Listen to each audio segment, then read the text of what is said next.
नमस्कार दोस्तों, इनसाइटिक्स प्लेटफॉर्म पर आप लोगों का स्वागत है। तो दोस्तों आज हम लोग पढ़ेंगे बौद्ध धर्म के बारे में और बौद्ध धर्म के टॉपिक पर यह हमारा पहला वीडियो है। इसके बाद दूसरा वीडियो आएगा यानी पार्ट 2 आएगा। तो उसके बाद जो है बौद्ध धर्म का टॉपिक पूरी तरीके से कंप्लीट हो जाएगा। क्लियर? तो आइए दोस्तों, बिना टाइम वेस्ट किए हम लोग बौद्ध धर्म के बारे में पढ़ते हैं। लेकिन एक चीज मैं आप लोगों को और क्लियर कर देता हूं, बौद्ध धर्म के बारे में जो एग्जामिनेशन के पॉइंट ऑफ व्यू से मोस्ट इंपॉर्टेंट है, केवल उन्हीं चीजों को व्हाइट बोर्ड पर सारी चीजें लिखा गया है। क्लियर? तो ये चीजें आप लोग ध्यान रखिए, केवल वही चीजें यहाँ पर बताया जाएगा या पढ़ाया जाएगा जो एग्जामिनेशन के पॉइंट ऑफ व्यू से मोस्ट इंपॉर्टेंट है। क्लियर?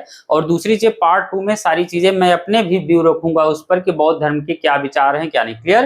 तो ठीक है दोस्तों, आइए बिना टाइम वेस्ट किए हम लोग बौद्ध धर्म के बारे में पढ़ते हैं, स्टार्ट करते हैं इस टॉपिक को। देखिए बौद्ध धर्म के बारे में यह पार्ट 1 है, यह लिखा गया है सारी चीज। देखिए बौद्ध धर्म के संस्थापक कौन थे? तो बौद्ध धर्म के संस्थापक गौतम बुद्ध थे, यह आप लोगों को पता होगा। बौद्ध धर्म के संस्थापक गौतम बुद्ध थे। इन्हें जो है एशिया के ज्योतिपुंज के नाम से जाना जाता, यानी लाइट ऑफ एशिया के नाम से जाना जाता था गौतम बुद्ध। क्लियर? बौद्ध धर्म के संस्थापक कौन थे? गौतम बुद्ध थे। इन्हें एशिया के ज्योतिपुंज यानी लाइट ऑफ एशिया के नाम से जाना जाता था। बौद्ध धर्म के संदर्भ में विशद जानकारी त्रिपिटक से मिलती है। त्रिपिटक यानी कि जिसे विनय पिटक, सूत्र पिटक और अभिधम्म पिटक से प्राप्त होती है, याद रखिएगा। क्लियर? बौद्ध धर्म के संदर्भ में विशद जानकारी त्रिपिटक यानी विनय पिटक, सूत्र पिटक और अभिधम्म पिटक से प्राप्त होती है। यह मूलतः एक अनिश्वरवादी धर्म है, यह बात ध्यान रखिएगा। बौद्ध धर्म मूलतः एक अनिश्वरवादी धर्म है जो ईश्वर पर विश्वास नहीं करते हैं, ईश्वर को नहीं मानते। जो बौद्ध धर्म के होते हैं वो ईश्वर को विश्वास नहीं करते हैं, ईश्वर के ऊपर वो ईश्वर को नहीं मानते हैं। क्लियर? याद रखिएगा। तो इसलिए बौद्ध धर्म मूलतः एक अनिश्वरवादी धर्म है और इसमें आत्मा को भी मान्यता नहीं दी गई है, यह बात ध्यान रखिएगा। लेकिन इस धर्म में पुनर्जन्म को मान्यता दी गई है, इस बात को ध्यान रखिएगा। बौद्ध धर्म मूलतः एक अनिश्वरवादी धर्म है, यानी बौद्ध धर्म किसी ईश्वर वगैरह को नहीं मानता है और बौद्ध धर्म जो है किसी आत्मा वगैरह पर भी विश्वास नहीं करता है, यह बात ध्यान रखिए। बौद्ध धर्म मूलतः एक अनिश्वरवादी धर्म है, बौद्ध धर्म आत्मा पर विश्वास नहीं करता है, लेकिन बौद्ध धर्म जो है पुनर्जन्म में विश्वास रखता है, याद रखिए। क्लियर? आइए एक बार और क्लियर कर देते हैं। बौद्ध धर्म मूलतः एक अनिश्वरवादी धर्म है, इसमें आत्मा को ही मान्यता नहीं दी गई है, लेकिन इस धर्म में पुनर्जन्म को मान्यता दी गई है, इस बात का ख्याल रखिएगा। बौद्ध धर्म में शामिल होने की न्यूनतम आयु सीमा कितनी थी? न्यूनतम आयु सीमा 15 वर्ष थी, यह बात ध्यान रखिएगा। बौद्ध धर्म में शामिल होने की जो न्यूनतम आयु थी वो 15 वर्ष थी। इस धर्म में सम्मिलित होने को उपसंपदा कहा जाता था, यह बात ध्यान रखिएगा। बौद्ध धर्म में सम्मिलित होने को उपसंपदा कहा जाता था। बौद्ध धर्म के त्रिरत्न कौन से हैं? तो क्रमशः बुद्ध, धम्म और संघ है, यह बात भी ध्यान रखिएगा। केवल एग्जामिनेशन के पॉइंट ऑफ व्यू से जो मोस्ट इंपॉर्टेंट है उसी चीजों को यहाँ पर लिखा गया है। बौद्ध धर्म के त्रिरत्न कौन से हैं? बुद्ध, धम्म और संघ हैं। गौतम बुद्ध का जन्म जो है 563 ईसा पूर्व में हुआ था, यह बात ध्यान रखिए। गौतम बुद्ध का जन्म 563 ईसा पूर्व में कपिल वस्तु के लुम्बिनी नामक स्थान पर हुआ था, यह बात ध्यान रखिए। क्लियर? बौद्ध धर्म का जन्म गौतम बुद्ध का जन्म जो है 563 ईसा पूर्व में कपिल वस्तु के लुम्बिनी नामक स्थान पर हुआ था, यह बात ध्यान रखिएगा।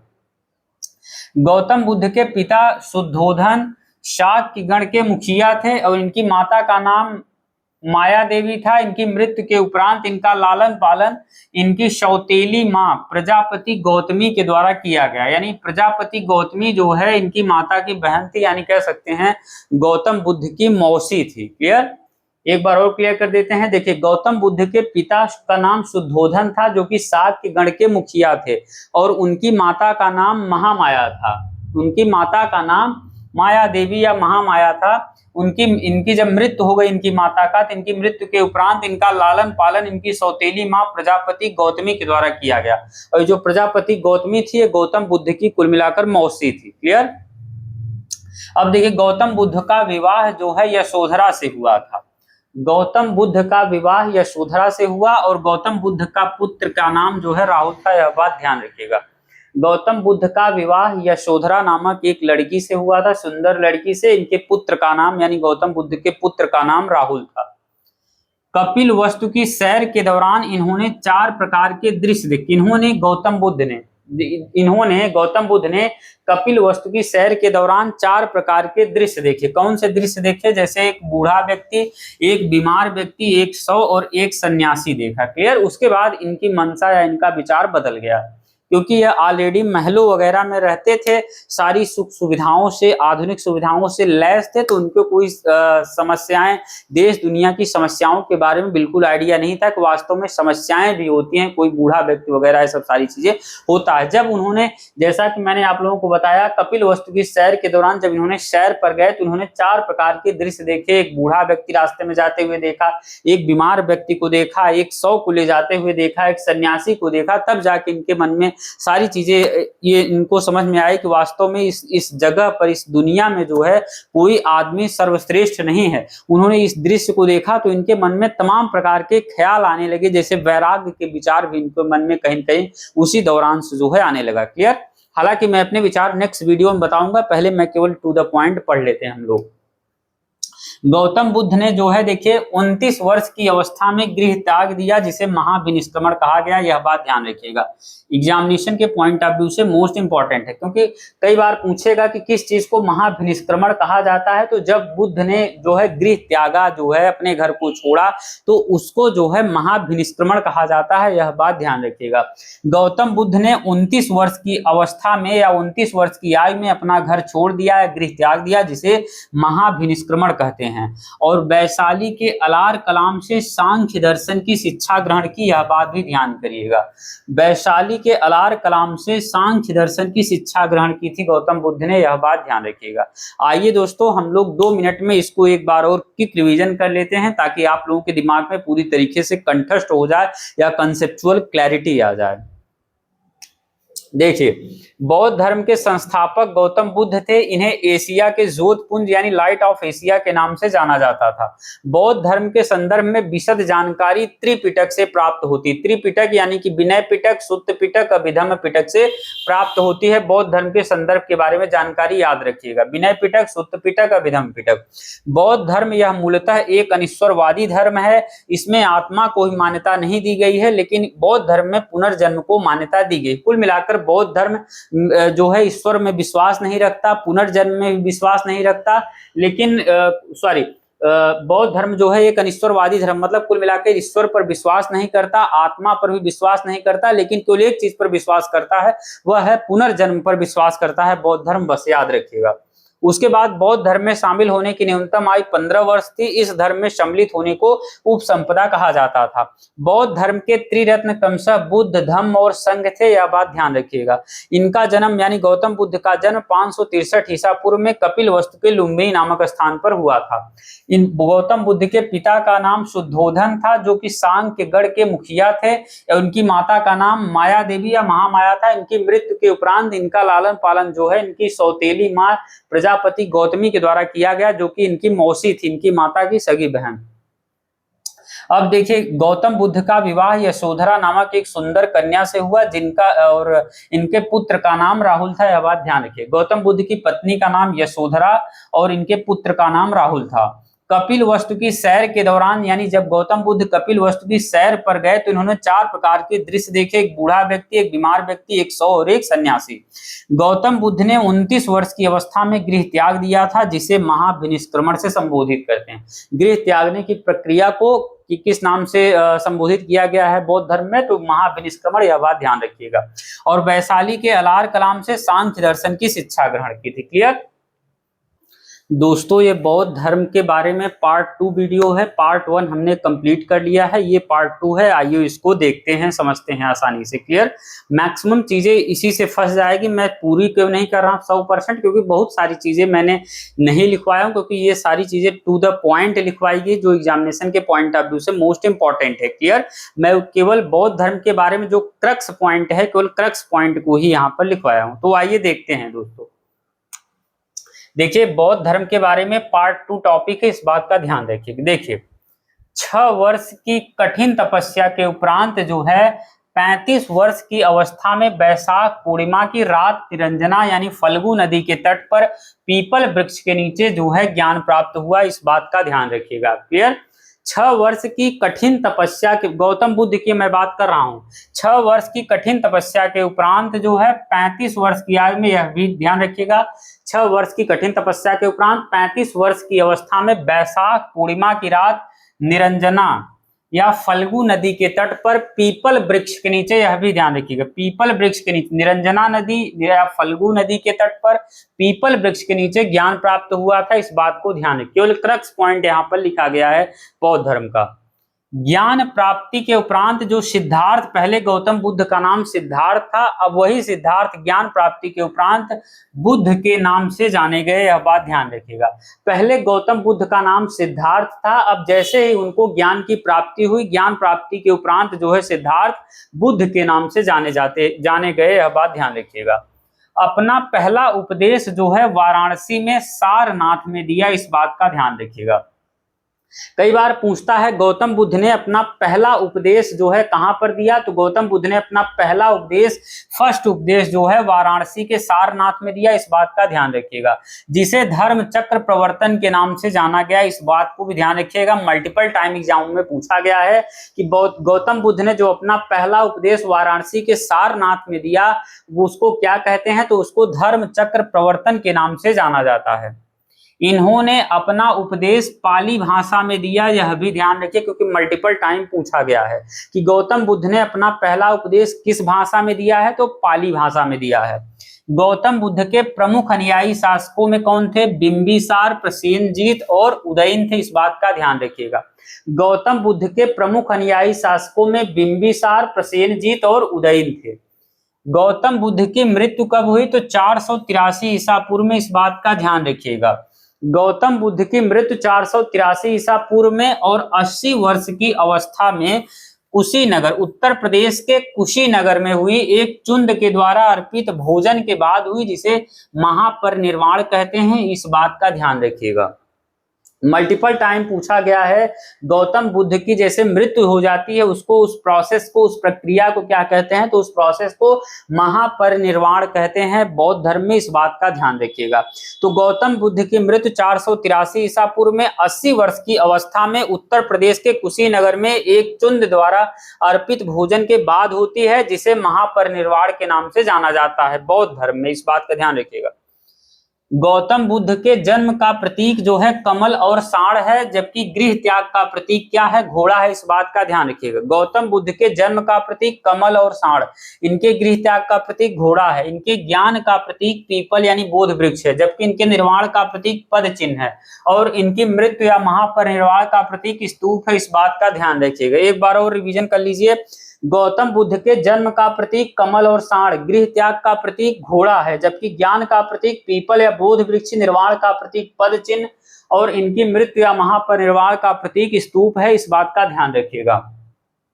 सांसारिक दुखों के संदर्भ में 4 आर्य सत्यों का उल्लेख है। सांसारिक दुखों के संदर्भ में गौतम बुद्ध ने 4 आर्य सत्यों के उल्लेख बताए हैं।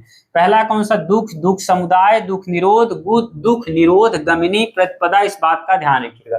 गौतम बुद्ध ने 4 सांसारिक दुखों के संदर्भ में, उसके कॉन्टेक्स्ट में 4 आर्य सत्यों का उल्लेख बताए हैं। ये 4 आर्य सत्य स्वाभाविक हैं, दुख, दुख समुदाय, दुख निरोध गमनी प्रतिपदा, मतलब इंसान को दुख होना स्वाभाविक है, दुख होगा ही होगा, क्लियर, किसी न किसी कारण से दुख होगा, और दुख का सबसे बड़ा कारण उन्होंने बताया इच्छा है, और इच्छा पर नियंत्रण उन्होंने बताया कि गौतम बुद्ध ने बताया कि इच्छा पर नियंत्रण पाया जा सकता, विजय पाया जा सकता, इच्छा को कुल मिला के कंट्रोल किया जा सकता, और हमारे दुख का सबसे बड़ा कारण इच्छा है, यह चीजें गौतम बुद्ध ने बताया है। और एक सबसे जो बड़ा कारण गौतम बुद्ध ने बताया है, गौतम बुद्ध ने यह बताया है, आइए इसको देख लेते हैं, फिर मैं आपको बताता हूं कुछ चीजें और। देखिए, सांसारिक दुखों से मुक्ति के लिए गौतम बुद्ध ने अष्टांगिक मार्ग सुझाए हैं। सम्यक दृष्टि, सम्यक संकल्प, सम्यक वाणी, सम्यक कर्म, सम्यक आजीव, सम्यक व्यायाम, सम्यक स्मृति और सम्यक समाधि, इस बात का ध्यान रखिएगा। गौतम बुद्ध ने सांसारिक दुखों से मुक्ति के लिए अष्टांगिक मार्ग मतलब 8 रास्ते सुझाए हैं। सम्यक दृष्टि, सम्यक संकल्प, सम्यक वाणी, सम्यक कर्म, सम्यक आजीव, सम्यक व्यायाम, सम्यक स्मृति और सम्यक समाधि। 10 शील गौतम बुद्ध ने बताए हैं। कुल मिलाकर 10 शील का मतलब क्या चीजें लोगों को नहीं करना चाहिए, उन्होंने इस पर इंस्ट्रक्शंस लगाए हैं कि लोगों को ये चीजें नहीं करना चाहिए। इसको शील कहते हैं, जिस चीज को गौतम बुद्ध ने मना किया है कि लोगों को इस चीज से दूर रहना चाहिए। आइए देखते हैं जैसे 10 शील में क्या शामिल है। जैसे अहिंसा नहीं करनी चाहिए, सत्य बोलना चाहिए, अस्तेय, अपरिग्रह, मद सेवन न करना, असमय भोजन न करना, सुख पद बिस्तर पर न सोना, धन संचय न करना, स्त्रियों से दूर रहना, नृत्य गान आदि से दूर रहना। क्लियर? तो याद ध्यान रखिएगा, गौतम बुद्ध ने 10 शील दिए हैं, मतलब 10 चीज करने से मना किया है, याद रखिएगा, उसको 10 शील में कन्वर्ट कर दिया। 10 शील में क्या क्या शामिल है? अहिंसा, सत्य, अस्तेय, परिग्रह, मद सेवन न करना, असमय भोजन न करना, सुख पद बिस्तर पर न सोना, धन संचय न करना, स्त्रियों से दूर रहना और नृत्य गान आदि से दूर रहना। अब देखिए टोटल 4 बौद्ध, समय के अनुसार 4 बौद्ध संगीतियां हुई थी, यह बात ध्यान रखिएगा। समय के अनुसार टोटल 4 बौद्ध संगीतियां हुई थी और चौथी बौद्ध संगीति में ही, या चौथी सभा कह सकते हैं, संगीति कोई भी कुछ भी कहिए आप, कुल मिलाकर 4 बौद्ध सभाएं हुई थी या 4 बौद्ध संगीतियां हुई थी। और चौथी बौद्ध संगीति के दौरान ही बौद्ध धर्म का हीनयान और महायान में विभाजन हो गया था, यह बात ध्यान रखिएगा, मल्टीपल टाइम एग्जामों में पूछा गया है। तो चौथी 4 बौद्ध संगीतियां या 4 बौद्ध सभाएं हुई थी टोटल। चौथी बौद्ध संगीति में ही बौद्ध धर्म का हीनयान और महायान में विभाजन हो गया, इस बात का ध्यान रखिएगा। और देखिए गौतम बुद्ध ने कई सारी चीजों को बताया है कि पहली चीजों लॉजिकल चीजों पर उन्होंने कहा है कि वो लॉजिकल चीजों पर विश्वास करिए आप लोग। इसीलिए मैक्सिमम लोग देखिए बौद्ध धर्म की, जो लोग पढ़े लिखे होते हैं मैक्सिमम लोग वो बौद्ध धर्म को फॉलो करते हैं, क्योंकि बौद्ध धर्म में बताया है लॉजिकल चीजों को, तार्किक चीजों पर विश्वास करिए, साइंटिफिक चीजों पर विश्वास करिए।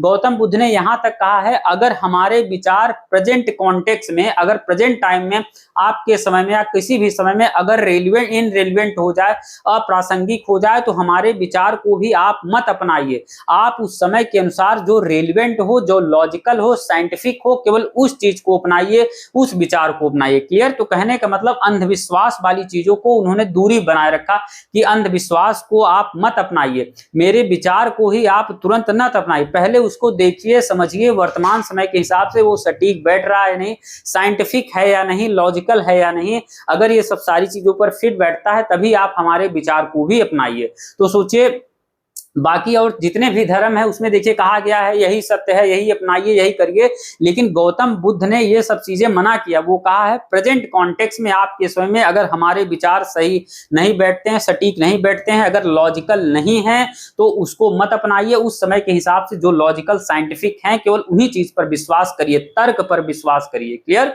तो ये गौतम बुद्ध ने बात कही, इसीलिए लोग मैक्सिमम लोग जो है गौतम बुद्ध के विचारों को फॉलो करते हैं या गौतम बुद्ध से प्रभावित होते हैं। आइए दोस्तों 2 मिनट में एक बार क्विक रिवीजन और कर लेते हैं ताकि कंसेप्चुअल क्लैरिटी आ जाए इसके बारे में। देखिए 6 वर्ष की, ये पहली से पार्ट 2 है गौतम बुद्ध का। तो 6 वर्ष की कठिन तपस्या के उपरांत 35 वर्ष की अवस्था में वैशाख पूर्णिमा की रात निरंजना फल्गु नदी के तट पर पीपल वृक्ष के नीचे ज्ञान प्राप्त हुआ था गौतम बुद्ध को। और गौतम बुद्ध जो है ज्ञान प्राप्ति के उपरांत, पहले उनका नाम सिद्धार्थ था, सिद्धार्थ जो है जब ज्ञान प्राप्त कर लिए तो उनको बुद्ध के नाम से जाना गया। और अपना पहला उपदेश वाराणसी के सारनाथ में दिए हैं गौतम बुद्ध ने, जिसे धर्म चक्र प्रवर्तन के नाम से जाना जाता है। गौतम बुद्ध ने अपना पहला उपदेश पाली भाषा में दिया है। बुद्ध के प्रमुख अनुयायी शासकों में बिंबिसार, प्रसेनजीत और उदयन थे। गौतम बुद्ध की मृत्यु जो है 483 ईसा पूर्व में 80 वर्ष की अवस्था में उत्तर प्रदेश के कुशीनगर में एक चुन द्वारा अर्पित भोजन के बाद हुई, जिसे महापरिनिर्वाण कहते हैं। इस बात को याद रखिए, केवल जो गौतम बुद्ध के बारे में जो क्रक्स पॉइंट है, निचोड़ है, उसी चीज को यहाँ पर लिखा गया है। अब देखिए गौतम बुद्ध के जन्म का प्रतीक कमल और सांड है, जबकि गृह त्याग का प्रतीक घोड़ा है, और इनके ज्ञान का प्रतीक पीपल यानी बोध वृक्ष है, और इनके निर्वाण का प्रतीक पद चिन्ह है। दूसरी तरफ मृत्यु या महापरिनिर्वाण का प्रतीक स्तूप है, इस बात का ध्यान रखिएगा। सांसारिक दुखों के संदर्भ में गौतम बुद्ध ने 4 आर्य सत्यों का उल्लेख किया है: दुख, दुख समुदाय, दुख निरोध, गमनी प्रतिपदा। क्लियर? कि संसार में मैक्सिमम चीज, मतलब हमारे इंसान को दुख होता है, ये बात नेचुरल है, लेकिन हमारे दुखों का सबसे बड़ा कारण इच्छा है, और इच्छा पर नियंत्रण, मतलब इच्छा पर कंट्रोल किया जा सकता है। अगर हम अपनी इच्छा पर कंट्रोल कर लेंगे तो सारी चीजें, मतलब हमारे दुख खत्म हो जाएंगे, ऐसा गौतम बुद्ध ने कहा है। सांसारिक दुखों से मुक्ति के लिए गौतम बुद्ध ने अष्टांगिक मार्ग दिए हैं। सम्यक दृष्टि, सम्यक संकल्प, सम्यक वाणी, सम्यक कर्म, सम्यक आजीव, सम्यक व्यायाम, सम्यक स्मृति, सम्यक समाधि। इसका मतलब होता है कुल मिला के अष्टांगिक मार्ग का मतलब क्या आपको करना चाहिए। आपको जैसे व्यायाम करना चाहिए, राइट, अच्छे वचन बोलना चाहिए, आपको अच्छा डिसीजन लेना चाहिए, इसी चीज के बारे में आपका अच्छा विजनरी अप्रोच होना चाहिए। इन सब सारी चीजों के बारे में गौतम बुद्ध ने कहा है अष्टांगिक मार्ग में। दूसरी चीजें गौतम बुद्ध में कहा है, कुछ लोगों को करने से मना किया है कि ये चीज मत करिए, जो है एक चीज नुकसानदायक है, तो उस चीज जिस चीज को करने से मना किया है, रिस्ट्रिक्शंस लगाया है, उसको सील में कन्वर्ट किया। उसी 10 सील में क्या शामिल है? अहिंसा, सत्य, अस्तेय, अपरिग्रह, मद सेवन न करना, समय भोजन न करना, सुख पद बिस्तर पर न सोना, धन संचय न करना, स्त्रियों से दूर रहना, नित्य गान आदि से दूर रहना। अब देखिए बौद्ध धर्म में टोटल 4 बौद्ध संगीतियां, 4 बौद्ध सभाएं हुई थी, इस बात का ध्यान रखिएगा। बौद्ध धर्म में टोटल 4 बौद्ध संगीतियां हुई थी और चौथी बौद्ध संगीति में ही बौद्ध धर्म का हीनयान महायान में विभाजन हो गया, इस बात का ध्यान रखिए। क्लियर? और गौतम बुद्ध ने, जैसा कि मैंने बताया, लॉजिकल और तार्किक चीजों पर, साइंटिफिक चीजों पर विश्वास करने के लिए उन्होंने कहा साइंटिफिक और लॉजिकल चीजों पर विश्वास करें। इसीलिए मैक्सिमम लोग जो पढ़े लिखे लोग होते हैं वो बौद्ध धर्म को फॉलो करते हैं। क्लियर? तो ठीक है दोस्तों, यह रही हमारी बौद्ध धर्म के बारे में पूरी क्लास जो है। तो आप इस क्लास को 2-3 बार देखेंगे तो बौद्ध धर्म के बारे में आपको जो क्रक्स पॉइंट है, जो कंसेप्चुअल क्लैरिटी है, वो आ जाएगी बौद्ध धर्म के टॉपिक के बारे में। केवल मैंने यहाँ पर टू द पॉइंट बातें लिखवाई हैं, ये ना कहिएगा आपने ये टॉपिक्स, ये चीजें छोड़ दिया। क्लियर? तो मैंने टू द पॉइंट ये लिखवाया है जो एग्जामिनेशन के पॉइंट ऑफ व्यू से मोस्ट इंपॉर्टेंट होता है। क्लियर? तो ठीक है दोस्तों, क्लास को यहीं पर एंड करते हैं, मिलते हैं नेक्स्ट वीडियो, तब तक के लिए धन्यवाद।